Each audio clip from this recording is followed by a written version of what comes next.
Hello friends, आपका स्वागत है मेरे चैनल भक्ति की शक्ति में।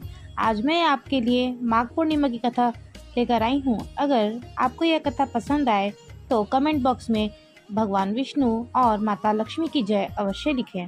और अगर अभी तक आपने मेरे चैनल को सब्सक्राइब नहीं किया है तो प्लीज़ सब्सक्राइब कर लें और बेल आइकन पर प्रेस कर दें ताकि मेरे नए आने वाले वीडियो की नोटिफिकेशन आपको मिलती रहे। हिंदू धर्म में माघ पूर्णिमा का विशेष महत्व होता है। माघ पूर्णिमा के दिन गंगा स्नान और दान करने वाले व्यक्ति के सारे पाप मिट जाते हैं। मान्यता है कि माघी पूर्णिमा के दिन भगवान विष्णु स्वयं गंगा नदी में स्नान करने आते हैं। इसलिए माघ पूर्णिमा के दिन जो भी व्यक्ति गंगा स्नान करता है उसे सभी प्रकार के पुण्य की प्राप्ति होती है।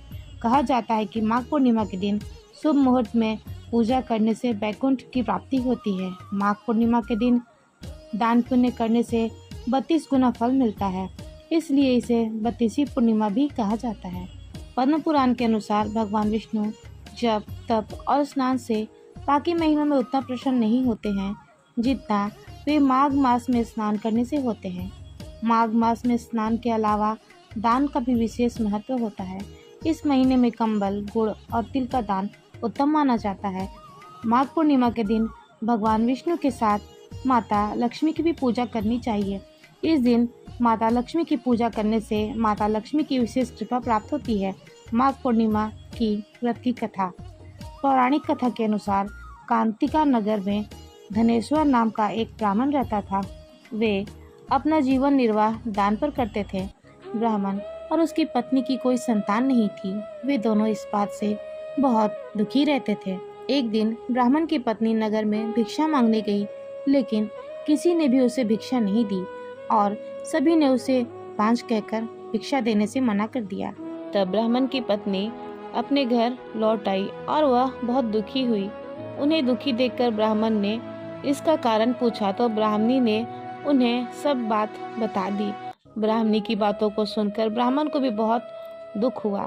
तभी उनके दरवाजे पर एक महात्मा आए।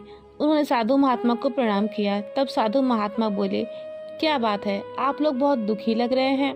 तब ब्राह्मण ने सारी बात उन साधु महात्मा को बताई। तब साधु महात्मा ने उन्हें 16 दिनों तक माँ काली की पूजा करने को कहा। उनके कहे अनुसार ब्राह्मण दंपत्ति ने ऐसा ही किया। उनकी आराधना से प्रसन्न होकर 16 दिन बाद माँ काली प्रकट हुई। माँ काली ने ब्राह्मण की पत्नी को गर्भवती होने का वरदान दिया और बोली कि अपनी सामर्थ्य के अनुसार प्रत्येक पूर्णिमा को तुम दीपक जलाओ।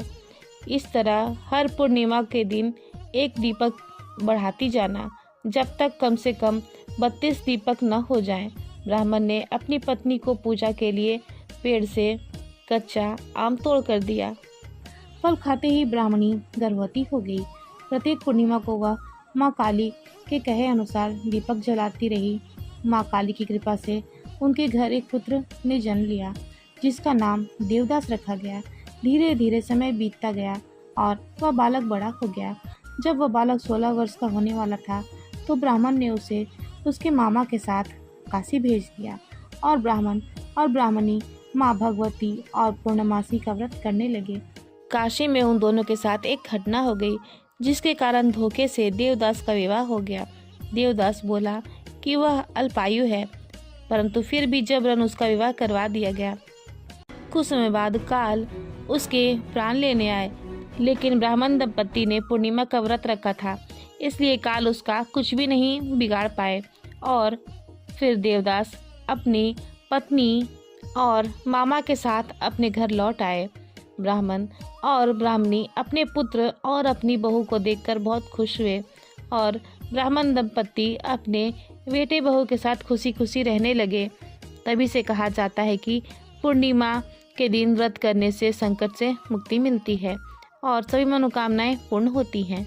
जय हो काली माँ की, जय हो विष्णु भगवान की। माघी पूर्णिमा व्रत की पूजा विधि।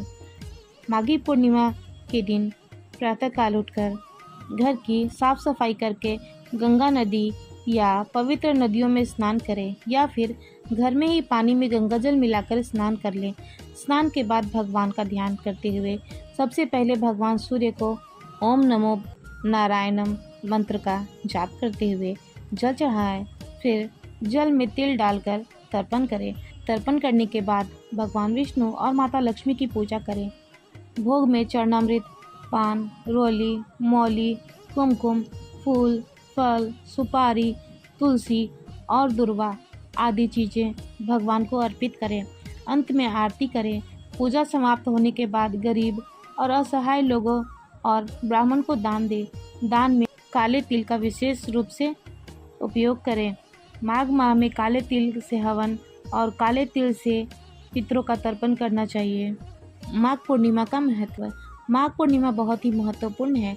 जो साधक माघ मास में संगम नदी के किनारे रहकर व्रत और संयम के साथ स्नान ध्यान करते हैं और माघ पूर्णिमा के पावन दिन भगवान विष्णु गंगा नदी के जल में ही निवास करते हैं, इसलिए इस दिन गंगा स्नान का विशेष महत्व होता है।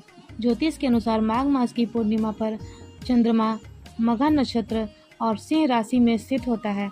मघा नक्षत्र होने पर इस तिथि को माघ पूर्णिमा कहा जाता है। माघ नक्षत्र के नाम से माघ पूर्णिमा की उत्पत्ति होती है। मान्यता है कि माघ माह में देवता पृथ्वी पर आते हैं और मनुष्य रूप धारण करके प्रयाग में स्नान, दान और जप करते हैं। इसलिए कहा जाता है कि इस दिन प्रयाग में गंगा स्नान करने से समस्त मनोकामनाएं पूर्ण होती हैं और मोक्ष की प्राप्ति होती है। शास्त्रों के अनुसार यदि माघ पूर्णिमा के दिन पुण्य नक्षत्र हो तो इस तिथि का महत्व और बढ़ जाता है। माघ पूर्णिमा में दान पुण्य करने से 32 गुना फल मिलता है। माघ पूर्णिमा के दिन स्नान करने से भगवान विष्णु प्रसन्न होते हैं। माघ पूर्णिमा का हिंदू धर्म में विशेष महत्व है। इस दिन दान पुण्य करने से मोक्ष की प्राप्ति होती है। हिंदू मान्यता के अनुसार स्नान करने वाले जातक को सुख, सौभाग्य और संतान सुख प्राप्त होता है। माघ पूर्णिमा पर दान, हवन और जप किए जाते हैं। कहते हैं कि पूर्णिमा तिथि देवताओं की तिथि होती है। माघ माह में आने वाली पूर्णिमा को माघी पूर्णिमा के नाम से जाना जाता है। इस वर्ष माघ पूर्णिमा 12 फरवरी दिन बुधवार को पड़ रही है। धार्मिक मान्यता यह है कि पूरे माघ माह में देवी देवता मनुष्य रूप में धरती पर मौजूद रहते हैं। माघ पूर्णिमा के दिन गंगा स्नान, दान, पुण्य आदि का विशेष महत्व होता है। ऐसा माना जाता है कि इस दिन भगवान विष्णु गंगा नदी में विद्यमान होते हैं, इसलिए माघ पूर्णिमा के दिन गंगा स्नान को मोक्षदायी स्नान माना गया है। जय हो भगवान विष्णु की, जय हो माता लक्ष्मी की। फिलहाल इस वीडियो में इतना ही। अगर आपको मेरी ये वीडियो अच्छी लगी हो तो मेरे वीडियो को लाइक करें और ज़्यादा से ज़्यादा शेयर करें और मेरे चैनल को सब्सक्राइब करना न भूलें। वीडियो में अंत तक बने रहने के लिए आपका धन्यवाद।